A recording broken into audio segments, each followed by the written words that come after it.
ஆபத்து நேரத்தில் உதவுறாங்களா ஆட்டோ ஓட்டுநர்கள், அவர்கள் இறைவனுக்கு சமம் சார். ஒரு முறை கொரோனா டைம் லாக்டவுன் போட போகிறாங்க, மறுநாள் லாக்டவுன் போட போகிறாங்க. பொங்கல் நான் சொந்த ஊருக்கு போகணும் மதுரைக்கு. வேளச்சேரியில் ஒரு ஆட்டோவில் கேட்குறோம். அவர் அதிகமாக காசு கேட்க போகிறாரோன்ற ஒரு நினைப்போட கேட்குறேன். ஆனால் அவர் கரெக்டாக ஒரு 300 தாங்க கேட்டார்.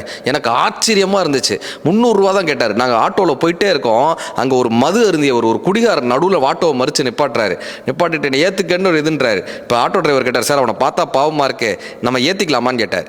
உங்களுக்கு பிரச்சனை இல்லைன்னா ஏற்றிக்கோங்கன்னு சொன்னேன். அவன் ஏறி முன்னாடி உட்காந்து அந்த சலம்பல், நீ எவ்வளவு காசு கேட்டாலும் நான் கொடுக்குறேன், நீ எவ்வளவு கேட்டாலும் கொடுக்குறேன்னு சொல்லிட்டு வந்தவர் எம்எம்டிஏ வந்த உடனே இந்த ஆட்டோவை கொஞ்சம் ஸ்லோ பண்ணாங்களே, ஸ்பீடு பிரேக்கரில் இறங்கி போயிட்டான் சார். இப்போ இந்த ஆட்டோ டிரைவர்கிட்ட நான் கேட்டேன், வேணாங்க உங்களை ஏமாற்றிட்டு போகிறான் அப்படின்னு. அவர் சொன்னார், தெரிஞ்சே தாங்க நான் அவனை ஏற்றினேன்.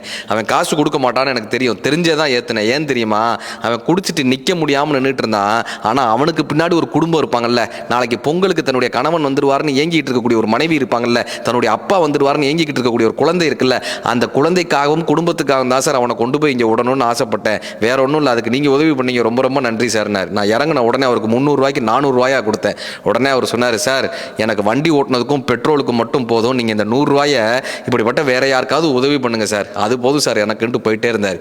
இப்படியான ஆட்டோ ஓட்டுநர்களால் தான் இன்னும் மனிதம் இருந்து கொண்டிருக்கிறது. ஆட்டோ ஓட்டுநர்கள் இறைவனுக்கு சமமானவர்கள்.